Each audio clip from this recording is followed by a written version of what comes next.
C'est au port d'Aubervilliers, sur le parking de la société DB Schenker, chargée d'acheminer les voitures, que les concurrents de la Total Transemirates Classic se sont donné rendez-vous en ce jour pluvieux de début décembre 2008. Aujourd'hui, les 42 voitures vont prendre la direction de Dubaï, aux Émirats Arabes Unis, où cette première épreuve doit avoir lieu dans près de 2 mois, fin janvier 2009. Même si chaque voiture est prise en charge avec une attention toute particulière par le transporteur, les pilotes les abandonnent souvent avec un léger pincement au cœur, un peu comme quelqu'un qui laisserait un être cher sur le quai d'une gare.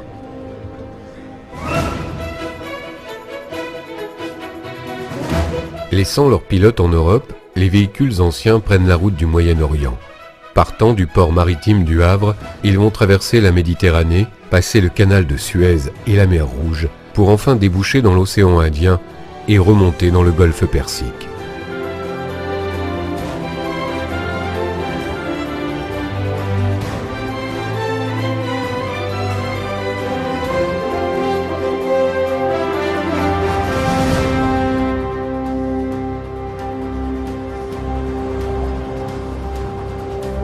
Dubaï, une ville incroyable, sortie du désert il y a à peine quelques années, suite à la volonté des dirigeants d'axer l'économie de l'Émirat sur le tourisme plutôt que sur le pétrole.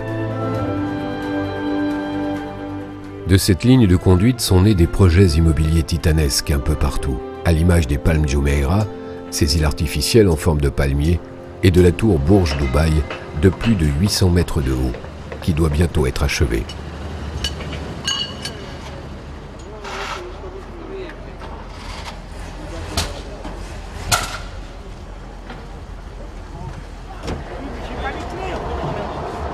Il règne une activité fébrile ce matin sur le parking du transporteur dans la zone des douanes de Dubaï. Arrivés ce matin même, tous les concurrents reprennent possession de leurs véhicules. Un soleil de plomb chauffe les carrosseries rutilantes et chacun s'affaire à vérifier la mécanique de sa machine dans une chaleur étouffante. Il y a là des Porsche 956, des Jaguar type E, des Mercedes 190 SL, des Austin Healey, des Morgan, bref, un vrai casting de rêve pour une épreuve unique à l'autre bout du monde. Les mécanos sont là pour donner le coup de pouce nécessaire à la mise en route des moteurs les plus récalcitrants. Et lorsqu'on demande pourquoi Dubaï à Jean-Pierre Armandet, l'organisateur, voici ce qu'il répond. Pourquoi Dubaï? Pourquoi pas? Why not? J'ai l'habitude d'organiser des rallyes dans toute l'Europe et j'ai eu un contact avec le directeur de l'Automobile Club d'ici qui m'a dit que les rallyes de voitures anciennes, ça n'existait pas ici. Il y a beaucoup de gens qui ont des voitures anciennes et qui restent dans les garages. Et c'est pour leur donner l'envie de faire un rallye de voitures anciennes après. Voilà, donc nous sommes un peu des initiateurs. Toutes les voitures ont démarré, même si ce fut un peu plus laborieux pour certaines que pour d'autres. Et le cortège se dirige maintenant vers la station d'essence pour faire le plein. À 20 centimes d'euros le litre, chacun plaisante sur le prix à payer à la caisse. Pas question de traîner toutefois, tout le monde est impatient de rouler. Et il faut maintenant rejoindre le centre-ville de Dubaï.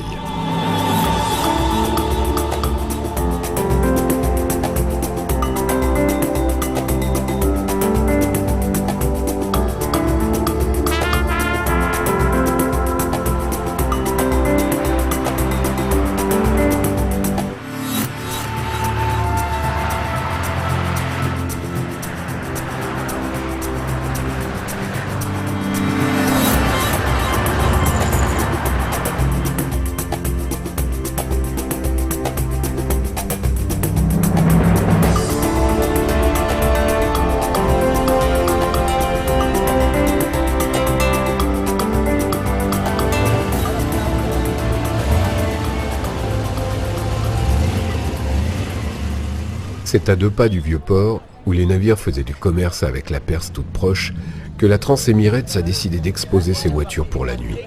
Une foule de badauds se presse autour des véhicules.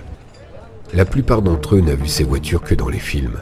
Aussi, les chaînes de télévision locales s'arrachent les images des Chevrolet Universal de 1929, de la Cadillac de 1930 et autres voitures mythiques.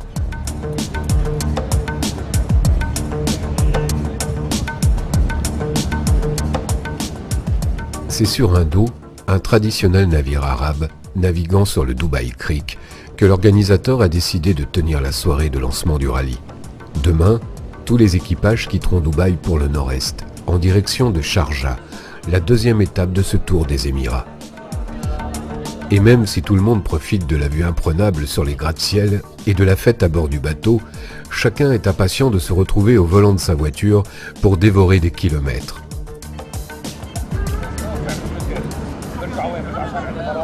Comme à l'accoutumée, il fait un ciel azur sans nuages sur Dubaï ce matin. Le départ va être donné depuis l'Automobile et Touring Club des Émirats Arabes Unis. Le maître des lieux, le cheikh Mohamed Ben Sulayem, a reçu avec plaisir les participants et leur a ouvert les portes de son incroyable collection privée de voitures, américaines pour la plupart. Même si les caméras y étaient interdites, tout le monde en a pris plein les yeux.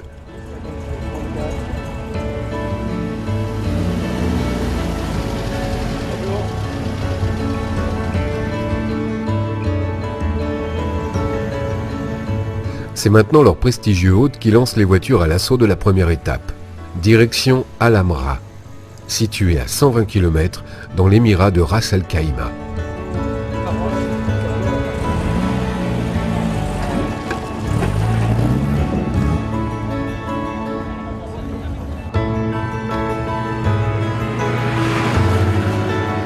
Il a fallu des heures et des efforts de concentration pour suivre le roadbook qui guidait les voitures jusqu'à la sortie de Dubaï, tellement les chantiers transforment rapidement la morphologie de cette immense ville.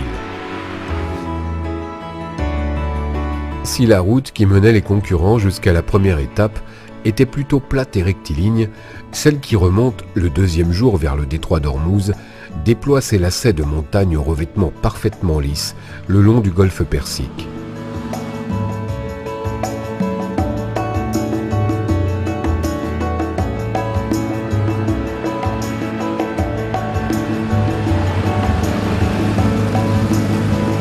Ce soir, les pilotes vont passer la nuit à Kassab, de l'autre côté de la frontière, car la pointe du détroit appartient au sultanat d'Oman.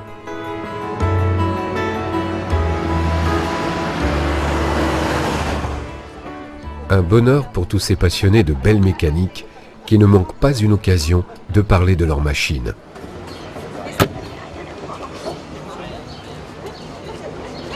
Alors, c'est un Mosteriska 4 litres de cylindrée, 6 cylindres, double Abracam, 3 carburateurs SU, 265 chevaux et 24 chevaux fiscaux. Mais on en laisse la moitié à la maison, hein, c'est pas la peine de...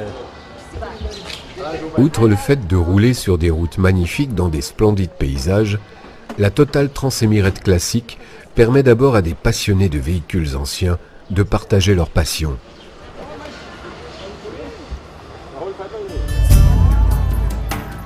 Kassab, sultanat d'Oman. Toute l'équipe de la Transémirate monte à bord de 4 embarcations traditionnelles pour une croisière dans les méandres tourmentés du détroit d'Ormuz.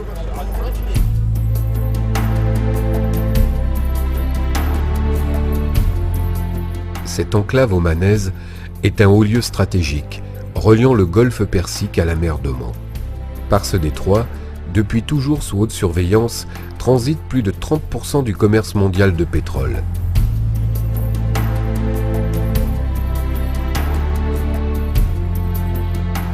Cernés par les montagnes arides du Moussamdam, sur lesquelles plus rien ne pousse, les eaux limpides renferment des trésors de biodiversité.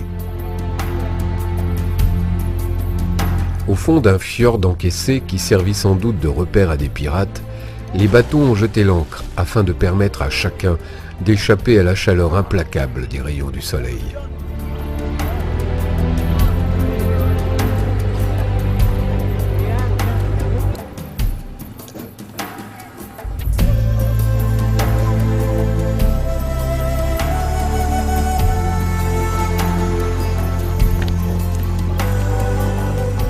Les autorités de Kassab ont fait les choses en grand pour célébrer le passage du rallye dans leur ville.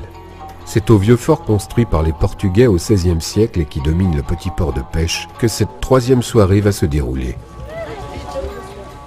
À l'intérieur de l'enceinte, Tout a été mis en place pour faire découvrir aux concurrents les traditions du sultanat d'Oman. Comme il est de coutume dans le pays lorsque l'on reçoit des invités, un festin a été préparé en l'honneur des équipages et un mouton cuit dans la terre depuis 2 jours selon une recette transmise de génération en génération.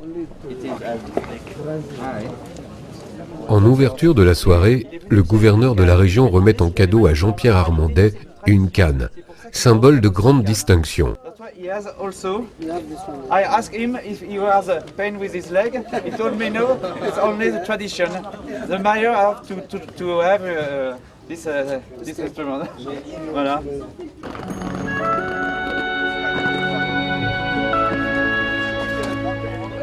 Il est 7h45 lorsque le camion de la logistique chargé de convoyer les bagages embarque les dernières valises. Ce matin, retour aux Émirats Arabes Unis, mais sur la côte de la mer d'Oman cette fois-ci.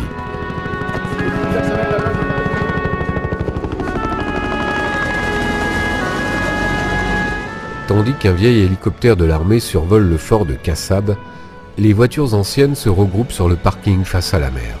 La Chevrolet Corvette Stingray de l'équipage numéro 23 s'aligne à côté des Jaguar type E et des Mercedes 250 SL.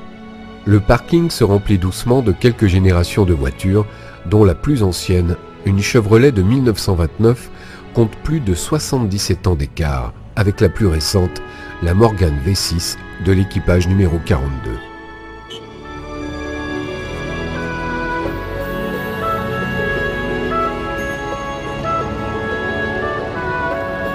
La direction de course a décidé de modifier légèrement l'itinéraire du milieu du parcours, afin d'éviter aux concurrents d'emprunter la route des camions qui sert à acheminer les millions de mètres cubes de roches nécessaires à la fabrication des palmes Jumeirah, dont 2 sont encore en construction sur la côte de Dubaï. On va aller On va prendre direction airport. Ok, voilà. À partir d'ici, on annule. D'accord. Et tu tournes normalement, hein, Oui. et tu mets tes cases là. D'accord. Voilà, Oui. voilà, regarde. Alors, Tu le dessin, un rond-point, 4 routes. Entre là, entre la case 22 et 32, tu as environ 30 km.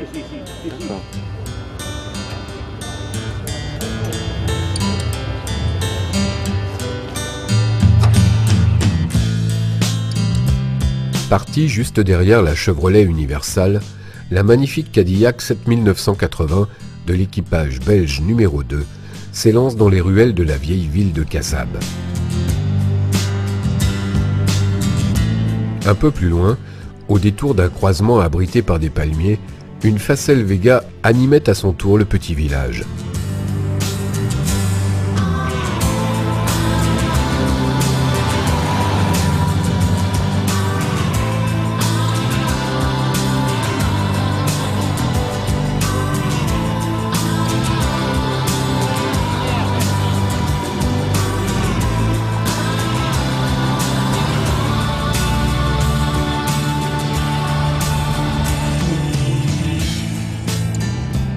Quelle magie ce matin-là, dans ce petit coin du bout du monde, cerné par les montagnes du Moussandam, à 2 pas du détroit d'Ormuz.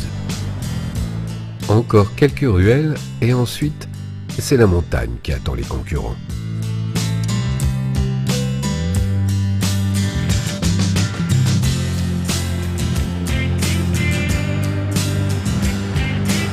Après avoir quitté Kassab, les équipages prennent la route du sultanat de Fujairah, situé à 120 km de là, sur les rives de la mer d'Oman.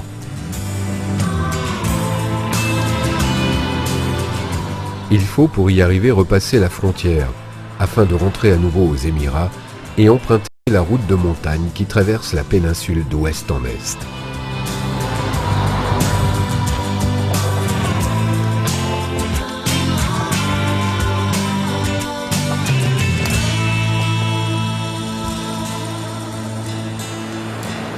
Même si certains moteurs ont chauffé durant le parcours, tout le monde est arrivé à l'hôtel Méridien de Al Aqwa, un bâtiment à l'architecture imposante planté sur une plage de sable fin.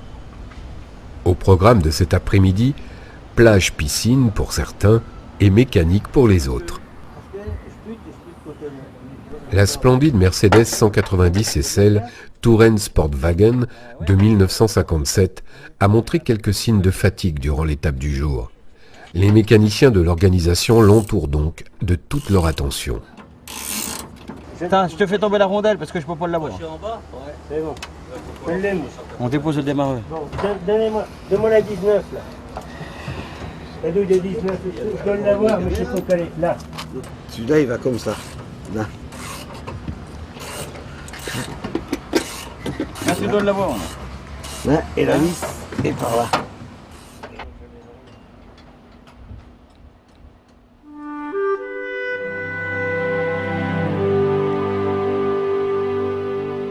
Au terme d'une longue étape de près de 280 km, les concurrents du rallye se retrouvent au pied du majestueux piton rocheux de Djebel Afit, qui culmine à 1340 mètres et domine toute la vallée de Al-Ain. C'est ici que va être donné le départ de l'épreuve de régularité, qui se déroulera jusqu'au sommet. L'auto elle chauffe un peu parce qu'il fait chaud, mais elle n'aime pas les feux rouges. Elle préfère les grandes lignes droites ou les bonnes courbes. Bien, ben ça va, comme ça, on s'amuse. Pour l'épreuve de régularité, chaque équipage se voit proposer 2 vitesses par la direction de course. À lui de choisir judicieusement le rythme le plus approprié aux performances de sa voiture. C'est écrit sur un circuit. Mais j'aime bien ça, mais là ça fait beaucoup quand même. 5. Alors tu prends 58,5 ou 73,3 58,5 dans la montée. Putain, 58,5. 58,5. Tiens, tu peux signer là? Moi je vais souffrir. Hein. Là. Ça va hurler sur la seconde.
Alors que les Facel Vega, Austin Healey et autres Morgan entament l'ascension du Djebel Afit, les radios de l'organisation résonnent d'une mauvaise nouvelle.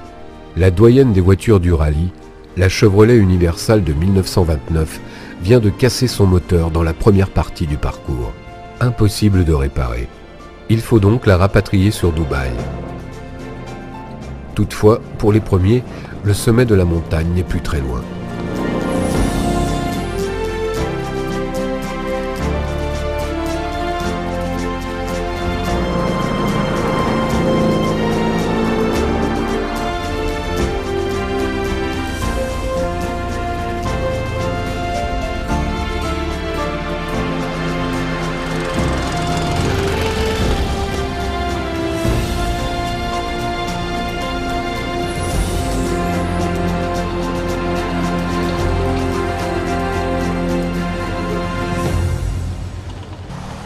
Même si quelques pilotes se sont amusés à faire vrombir les moteurs sur l'esplanade qui termine la grande montée du Djebel Afit, face au palais du prince Maktoum, la plupart se sont rendus sans attendre à l'hôtel Mercure, où tout le monde va passer la nuit.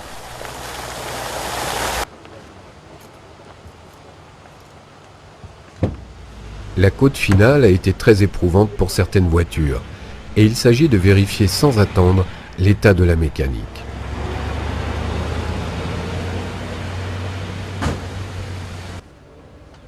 Pour l'AC Cobra de l'équipage numéro 32, les problèmes ont l'air sérieux et tout le monde s'affaire autour du capot.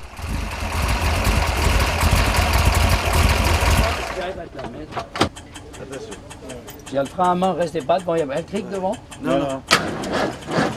Ah là, il n'y a plus rien. Mais t'avais quelque chose avant. Ouais, là, il n'y a plus rien. Donc les pannes sur les voitures anciennes, c'est fréquent. J'ai toutes sortes. C'est là que devrait être le plaisir. Puis des fois, c'est moins du plaisir. Alors on va appeler le troisième de l'étape d'aujourd'hui. C'est une Porsche 356C, Marie-Noël Fossa et Jacques Fossa. Comme tous les soirs, l'organisateur annonce le résultat de l'étape du jour et chacun peut donc savoir s'il a fait les bons choix et ainsi connaître, dans une folle ambiance, sa progression au classement général. Moi, c'est le directeur. Voilà, la bise du directeur. La bise du L'étape d'aujourd'hui va mettre en lumière toute la difficulté qu'il y a à concevoir un roadbook fiable dans un pays en constant bouleversement. Une station d'essence repérée 2 mois plus tôt n'est plus accessible par la route indiquée et la seconde n'a plus une goutte de carburant. Résultat, des voitures en panne et d'autres contraintes de faire des grands détours. Ben non, mais sur le roadbook, il y a bien une station de marquée, mais elle est là-bas. Et c'est bouché. Ah non, on passe par là. 5e jour de course déjà. Le tracé du rallye s'arrondit déjà bien au sud et la première partie de l'étape de ce matin doit mener les équipages à Abu Dhabi, au bord du golfe Persique.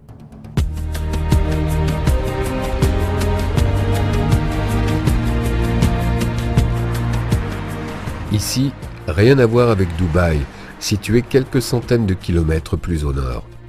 Depuis la corniche bordée de palmiers, tout semble terminé, et contrairement à sa rivale débonnaire, aucune grue ne pointe le bout de son nez.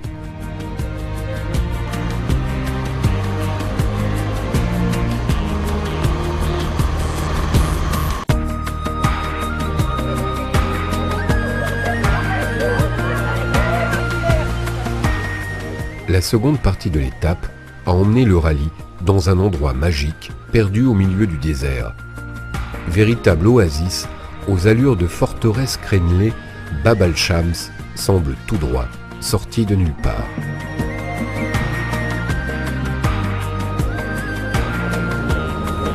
Le soir venu, l'organisation avait convié tout le monde dans une médina creusée dans les dunes pour un spectacle grandiose, comme dans un conte des 1001 nuits.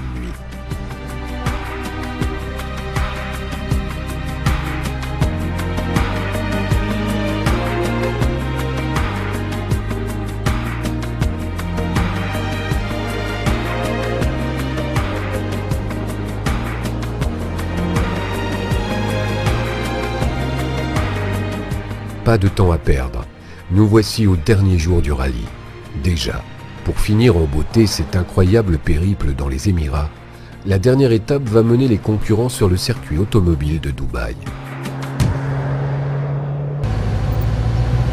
L'organisation a obtenu l'autorisation exceptionnelle de faire quelques tours de circuit aux voitures anciennes, même si le circuit de Formule 1 des Émirats est en cours de construction à Abu Dhabi, celui de Dubaï reste une attraction de premier plan pour les courses automobiles au Moyen-Orient. Une aubaine donc pour les équipages que d'essayer leur machine sur ce tracé prestigieux.